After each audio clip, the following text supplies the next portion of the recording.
Firman Tuhan untuk membacakan bagian firman Tuhan yang menjadi dasar khotbah hari ini dari dua bagian firman Tuhan, Kolose dan Filipi. Kolose 1:29, demikian firman Tuhan. Dialah yang kami beritakan apabila tiap-tiap orang kami nasihati dan tiap-tiap orang kami ajari dalam segala hikmat untuk memimpin tiap-tiap orang kepada kesempurnaan dalam Kristus.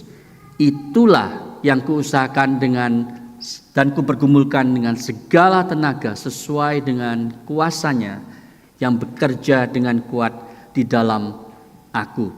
Filipi 2:12-13 kita baca bersama-sama 3-4. Hai saudara-saudaraku yang kekasih, kamu senantiasa taat. Karena itu tetaplah kerjakan keselamatanmu dengan takut dan gentar. Bukan saja seperti waktu aku masih hadir, tetapi terlebih pula sekarang waktu aku tidak hadir. Karena Allah lah yang mengerjakan di dalam kamu baik kemauan maupun pekerjaan menurut kerelaannya. Silakan duduk jemaat sekalian, demikian jauh pembacaan firman Tuhan. Terima kasih untuk Anda yang sudah hadir, khususnya Anda yang pertama kali bergabung dengan kami dalam ibadah ICC Melbourne hari ini. Welcome. Kiranya Tuhan memberkati Anda melalui firman Tuhan yang kita nyanyikan, doakan, dan sekarang kita akan renungkan bersama. Saudara, kita ada di dalam seri khotbah The Gospel According to Satan. Kenapa kita membahas itu? Karena ada banyak penipuan, kebohongan, dan kebenaran separuh yang setan selalu pakai untuk menipu orang-orang Kristen selama ribuan tahun sepanjang zaman dari generasi ke generasi. Dan hari ini kita akan melihat kebohongan yang kedua, yang mungkin sudah sering kali kita dengar di gereja, bahkan yang sudah masuk ke dalam vocabulary Kristiani tanpa kita sadari. Bahkan ada yang mengatakan kalimat let go and let God itu ada di Alkitab. Tentu tidak ada.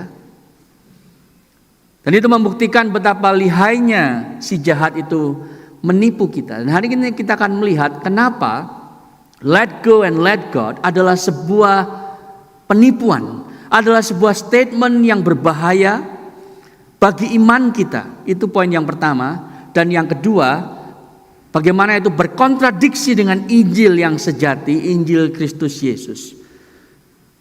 Saudara, khotbah ini diberi rating R, ya, R rated, bukan R yang saudara bayangkan, sehingga harus menutup kuping anak-anak kecil, tetapi R for Reform Theology. Jadi khotbah hari ini saudara lebih agak berat sedikit dibanding khotbah-khotbah biasanya, karena lebih dense, lebih padat di dalam teologia.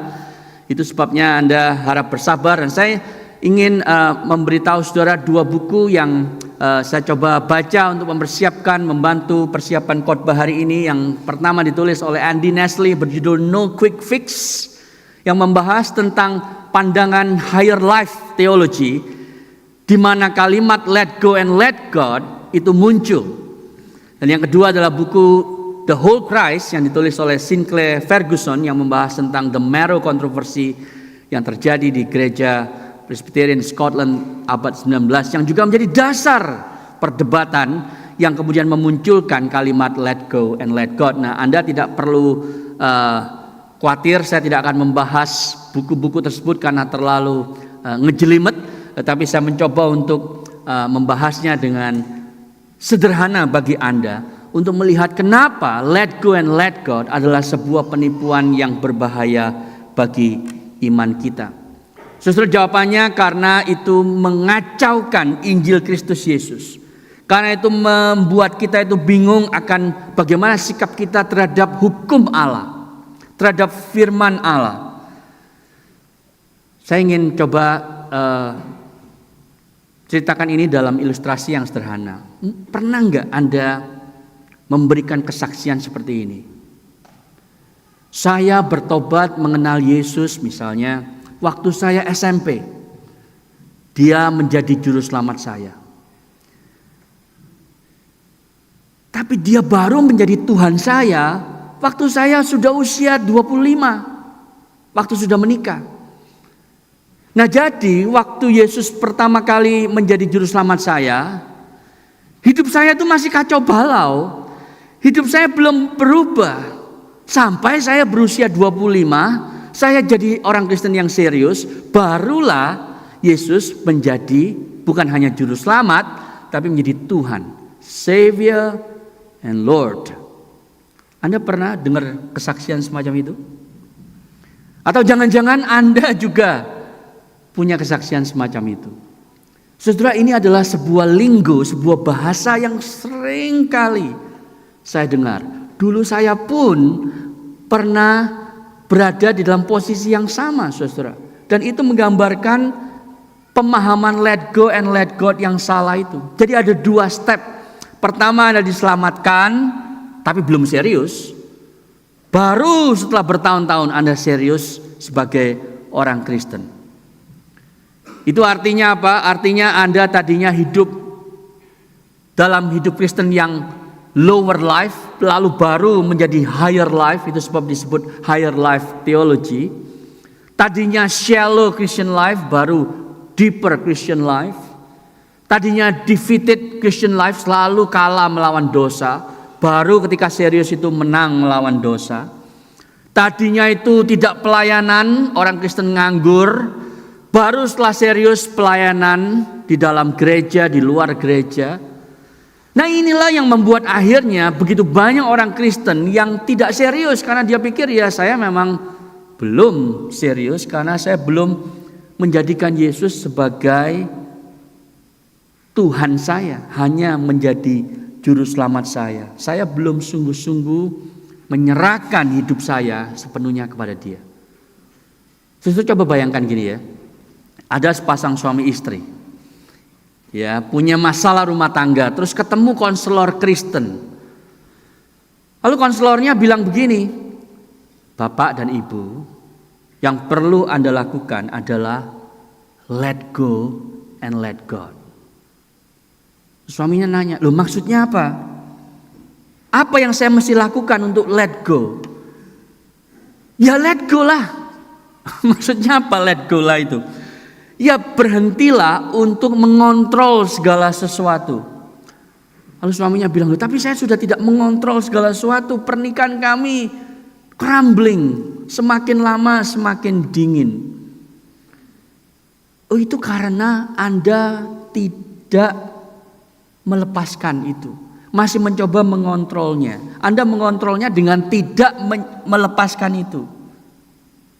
Jadi maksudnya gimana? Saya harus berbuat apa? Oh, Anda nggak harus berbuat apa-apa.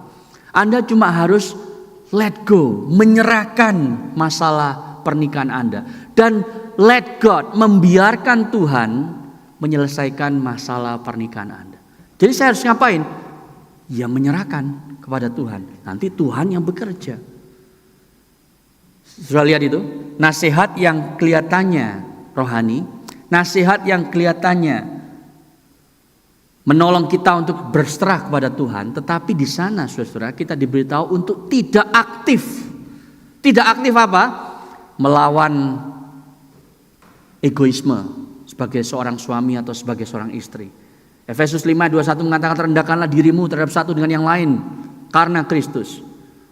Tetapi let go and let God mengatakan bahwa kamu nggak usah aktif melakukan semua itu, tapi serahkan kepada Tuhan. Nanti Tuhan yang akan bekerja. Jadi tidak usah membunuh dosa kesombongan, tidak usah membunuh dosa egoisme. Serahkan saja semuanya kepada Tuhan. Nanti Tuhanlah yang akan bekerja.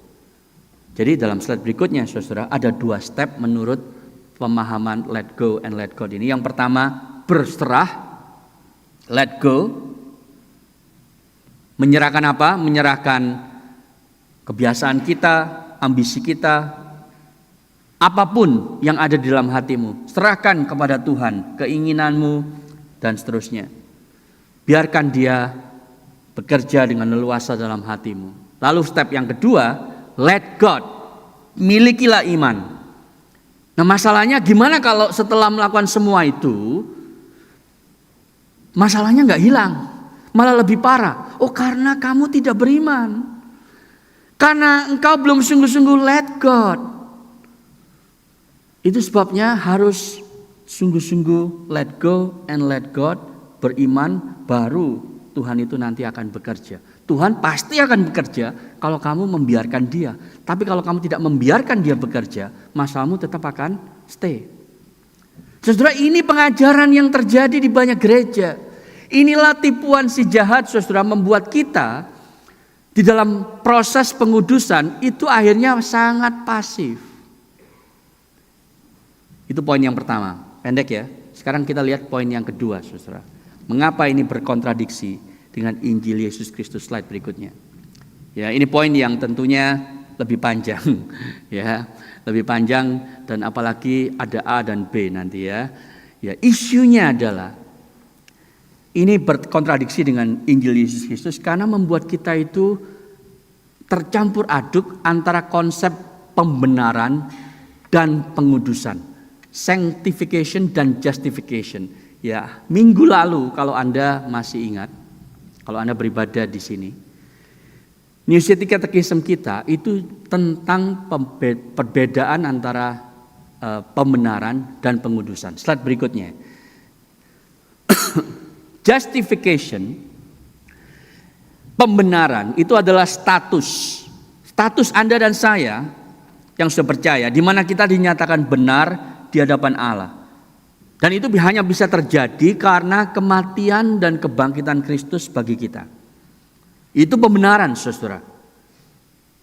Tetapi pengudusan itu adalah proses terjadinya setiap hari, ya, di mana kita bertumbuh dalam kebenaran, dan itu hanya bisa terjadi karena Roh Kudus bekerja di dalam diri kita. Ini dua hal yang penting, ya. Kalau ini pertama kali Anda mendengar istilah teologis ini, saya mohon maaf karena ini istilah teologis memang, tapi ini penting untuk kita pahami.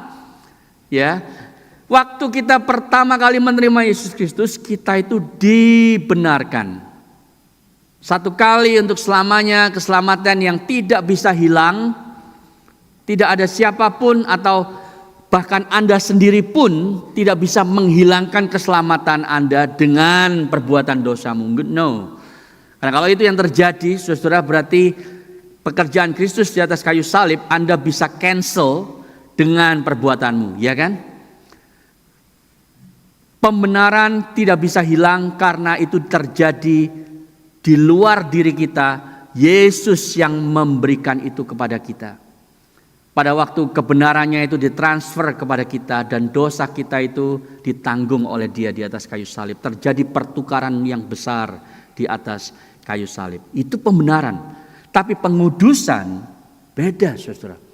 Pengudusan itu memang berawal dari Allah yang memberikan kepada kita, tapi kemudian kita yang berusaha setiap hari untuk berubah, untuk melawan dosa, untuk menjadi seperti serupa Kristus. Ya, jadi Anda harus mengingat tiga hal tentang dua hal ini. Dua hal, ya, justification dan sanctification. Dalam slide berikutnya, ya, pembenaran itu berarti kita dinyatakan benar. Pengudusan itu berarti kita itu bertumbuh di dalam kebenaran tersebut secara gradual. Jadi pembenaran itu instan, satu kali, just like that. Tapi pengudusan itu terjadi gradual, pelan-pelan, setiap hari, setiap saat. Anda diubahkan sedikit demi sedikit, tiap hari, tiap sifat. Yesus mengubahku. Benar kan? Itu lagunya yang kita biasa nyanyikan. Nah, poin yang kedua di sana, saudara, dikatakan pembenaran itu terjadi di luar diri kita. Tidak ada jasa apapun yang kita berikan untuk pembenaran diri kita. Tetapi pengudusan itu beda. Pengudusan terjadi di dalam diri kita. Kasih karunia Allah yang membenarkan kita adalah kasih karunia Allah yang sekarang memampukan kita untuk bekerja, berusaha, berubah, membunuh dosa dan semakin serupa Kristus. Yang ketiga, saudara, pembenaran itu terjadi cuma satu kali seperti yang tadi saya katakan, dan pengudusan itu terjadi secara berulang kali. Sampai kapan? Sampai kita mati atau sampai Yesus datang kedua kalinya untuk menjemput kita. Saya harap Anda jelas ini ya. Saudara, saya masih ingat kalau waktu saya baru jadi orang Kristen, saya nggak ngerti ini sampai satu hari saya dijelaskan, saudara, entah dalam kelas katekisasi atau dalam khotbah saya lupa. Tapi ketika itu jadi jelas, seperti ada light bulbs, itu ada bola lampu yang terang menyala di kepala saya, di hati saya, dan tiba-tiba sekarang saya mengerti. Nah, tetapi let go and let God itu mengacaukan kedua hal ini. Karena let go and let God itu memisahkan justification dan sanctification yang tidak boleh dipisahkan. Apa yang Tuhan satukan tidak boleh diceraikan. Dalam hal ini pembenaran dan pengudusan. Bagaimana saudara itu mengacaukan keduanya? Nah, ini kita lihat poin A sekarang. Karena poin A itu menekankan passivity, ya. Kita menjadi pasif di dalam proses pengudusan. Karena waktu kita dikatakan let go, serahkan, dan let God, beriman saja, itu berarti kita tidak ngapa-ngapain. Itu yang dimaksudkan di dalam slogan let go and let God. Padahal waktu Yesus bilang misalnya kepada perempuan yang berzina di Yohanes pasal 8 itu, pergilah dan jangan berzina lagi, dan jangan berdosa lagi. Nah, saudara, tentu kita tahu bahwa perempuan itu harus berusaha untuk tidak berdosa lagi. Tetapi yang dimaksud oleh penganut higher life theology adalah bahwa Yesus itu bukan maksudnya supaya kita taat, tapi supaya kita sadar bahwa kita nggak mungkin bisa taat. Itu cara mereka memahami ayat-ayat tersebut, sehingga banyak perintah di dalam Alkitab itu hanyalah reverse psychology. Permasalahannya, saudara, kita mengajarkan bahwa memang semua itu dari Allah. Mari kita lihat ayatnya tadi ya, supaya Anda tahu dari mana dasar saya mengatakan semua ini. Tadi yang ditulis oleh Rasul Paulus itu ya, dia mengatakan bahwa aku ini bekerja keras. Kata toil di sana. For this I toil, berusaha, bergumul sekuat tenaga. Jadi dia itu bekerja sampai loyo, kira-kira begitu bahasa Indonesianya. Tapi kemudian dia buru-buru mengatakan, with all his energy that he powerfully works within me. Dari mana aku bisa bekerja keras bagi Tuhan? Karena ada kekuatan dari surga yang bekerja di dalam saya terlebih dahulu. Hal yang sama, pola yang sama muncul di Filipi, saudara. Paulus bilang, kerjakan keselamatanmu, hasilkan buah-buah keselamatan, berubahlah, nyatakanlah buah roh, kasih, sukacita, damai sejahtera, dan seterusnya itu. Itu dari Roh Kudus apa kita yang mengusahakan buah roh itu? Memang dari Roh Kudus. Tetapi kemudian kita juga harus berusaha untuk menyatakan kasih, untuk memiliki sukacita. Jadi saudara, memang Tuhan itu bekerja, kemudian kita yang dimampukan untuk juga bekerja bersama dengan Dia. Jadi kalau kita mampu mengerjakan keselamatan kita, itu karena Tuhan yang bekerja terlebih dahulu. Semakin kita mengerjakan keselamatan kita dengan serius, semakin justru kita sadar, iya ya, kemauan saya dan kemampuan saya untuk taat pada firman Tuhan itu gak mungkin datang dari saya. Tadi kan kita nyanyi lagu itu ya, All I Have Is Christ. The strength to follow your commands never come from me. Kemampuan kita, kekuatan kita, kemauan kita bahkan untuk mentaati hukum Allah tidak mungkin datang dari dalam kita, tetapi hanya dari Tuhan. Tetapi itulah yang kemudian membuat kita aktif, tidak pasif. Jadi kita bukan let go and let God. Yang seharusnya kita harusnya kita percaya adalah trust God and get going. Itu lebih bagus, saudara, daripada let go and let God. Tetapi trust God and get going and do it. Itu sebabnya di dalam banyak perjanjian surat-surat Rasul Paulus misalnya, kita melihat banyak kata kerja yang menuntut kita untuk aktif.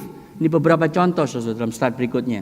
Dalam Roma khususnya dan pasal 6 khususnya. Ya, dikatakan di sana, let not sin reign in your mortal body. Jangan biarkan dosa itu bercokol. Engkau harus membunuh dosa.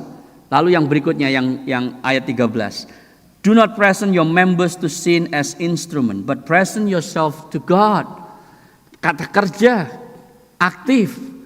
Roma pasal 12 ayat yang pertama. Persembahkanlah tubuhmu sebagai persembahan yang hidup, yang kudus, dan yang tak bercacat di hadapan Allah. Saudara, persembahkan tubuh itu sebuah tindakan aktif.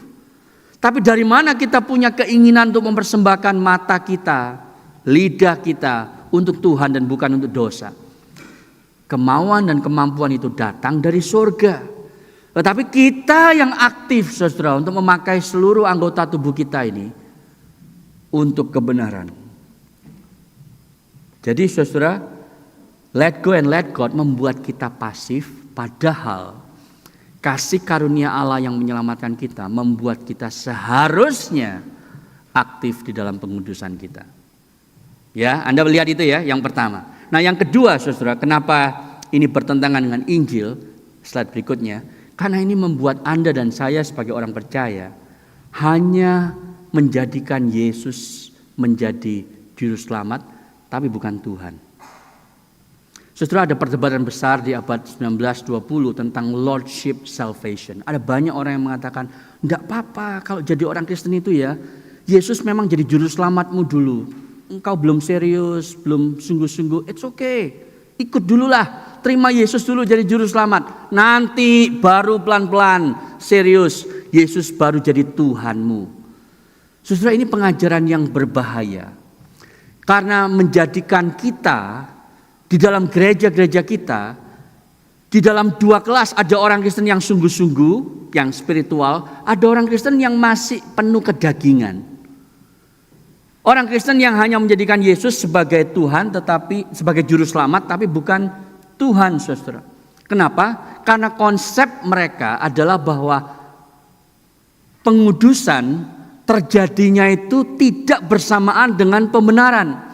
Jadi Anda dibenarkan dulu di dalam Yesus, pengudusannya nanti kapan ya? Mungkin 10 tahun, mungkin baru kena penyakit, baru sadar serius. Ya. Setelah terima Yesus jadi juru selamat, enggak serius. Sampai bisnisnya bangkrut, nah baru serius. Jadikan Yesus sebagai Tuhan. Nah, saudara, ini pengajaran yang berbahaya. Karena Alkitab mengajarkan pengudusan itu terjadi di momen yang sama di mana Anda dibenarkan. Langsung Anda masuk dalam pengudusan. Ya, ada 2 tabel yang saya ingin tunjukkan dalam slide berikutnya. Ada 3 tahapan, saudara, di dalam pengudusan. Tahapan yang pertama adalah di masa lalu. I have been sanctified. Saya telah dikuduskan pada waktu Anda dibenarkan. Jadi pada waktu Anda menerima Yesus sebagai juru selamat Anda, detik itu Anda langsung masuk di dalam pengudusan. Anda langsung diberikan hati yang baru. Anda langsung menjadi manusia baru. Anda seharusnya mati terhadap dosa pada waktu Anda menerima Yesus sebagai juru selamat. Jadi sanctification terjadi kapan mulainya? Pada waktu Anda dibenarkan. Barulah setelah itu present time Anda sedang terus dikuduskan. Lalu di masa yang akan datang Anda akan dikuduskan 100% komplit di dalam Yesus. Itu sebabnya Paulus bilang, He who began a good work in me will be able to complete it on the day of Jesus Christ. Dia yang memulai pekerjaan yang baik di antara kamu akan menggenapinya. Maksudnya Anda, jadi kalau Anda ditanya, aku ini susah jadi seperti Yesus. Bisa enggak ya? Kapan gue bisa jadi kayak Yesus? Saudara, jawabannya adalah satu hari nanti Anda akan jadi seperti Yesus 100%. Kapan? Pada waktu Dia datang kedua kalinya menjemput kita. Karena Allah yang akan menggenapkan pekerjaan baik yang Dia sudah mulai di dalam diri Anda. Jadi sanctification kita terjadi di dalam konteks seperti ini. Tapi poin yang saya ingin Anda perhatikan bahwa mulai Anda mempercayai Yesus, disitulah pengudusan Anda juga dimulai. Bukan tunggu nanti. Tunggu nanti. Waktu saya sudah menyerahkan segala sesuatu bagi Tuhan, barulah Tuhan bekerja. Itu namanya Anda mengecilkan Yesus hanya menjadi juru selamatmu, tapi tidak menjadi Tuhanmu. Itu sebabnya kalau Anda perhatikan, Paulus selalu menulis pembenaran dan pengudusan itu bersamaan, saudara. Saya tunjukkan tabel yang kedua dan terakhir. Roma 6 ayat 6 dan Roma 6 ayat 11. Ya, dikatakan di sana bahwa manusia lamamu telah tersalib bersama Kristus. Itu pembenaran. Nah, sekarang pengudusan itu sebabnya engkau harus consider yourself dead to sin and alive to God.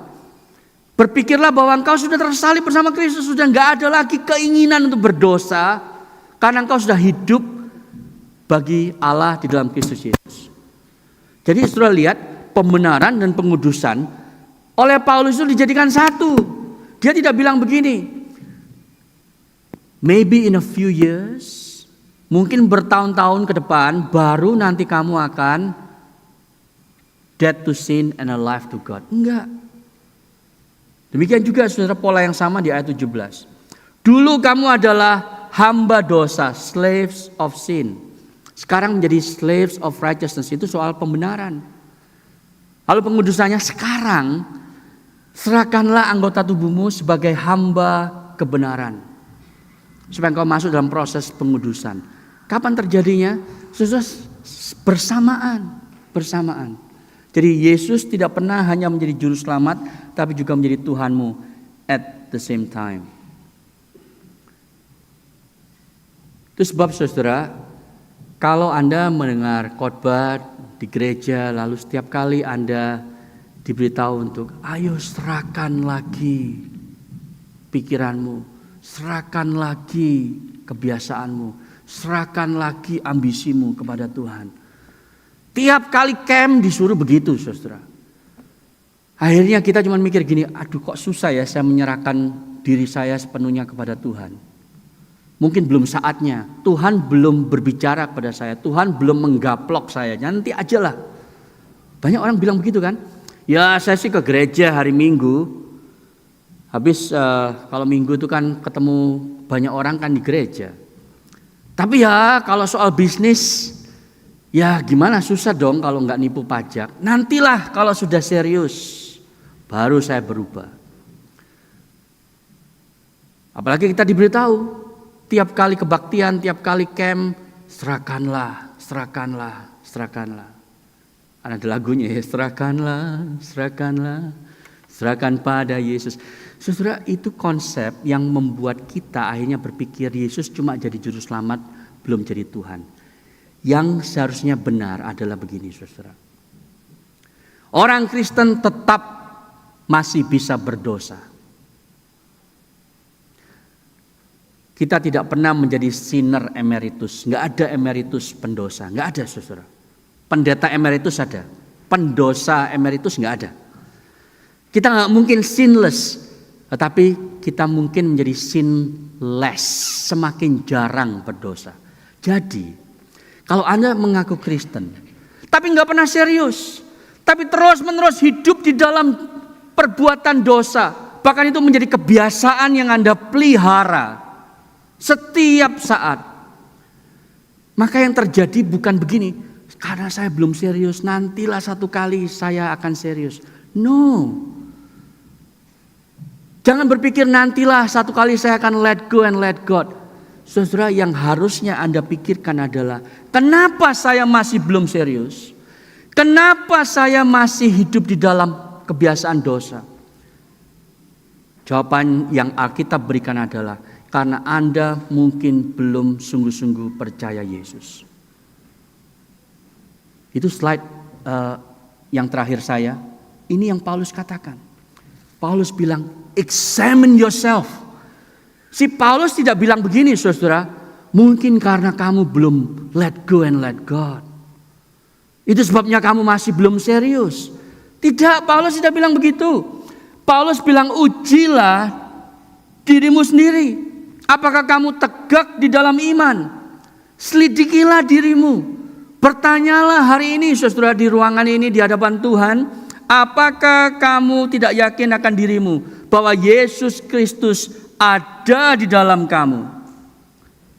Sebab jika tidak demikian kamu tidak tahan uji. Jangan-jangan Yesus nggak ada. Anda selama ini hanya menyembah imajinasimu tentang Yesus, tapi Anda belum sungguh-sungguh percaya. Karena kalau Anda sungguh-sungguh percaya, seharusnya Anda langsung berubah. Pelan-pelan memang, tapi ada perubahan. Semakin hari semakin membenci dosa. Semakin hari semakin mampu dan mau untuk membunuh dosa. Semakin hari Anda semakin serupa Kristus. Jadi tidak ada orang Kristen yang tidak pernah berubah. Tidak ada orang Kristen yang biasa-biasa saja. Tidak ada orang Kristen yang kemudian tidak mau aktif, tidak pelayanan. Semua orang Kristen yang menerima Yesus Kristus seharusnya saudara masuk ke dalam proses pengudusan. Jadi hari ini saya ingin bertanya kepada Anda.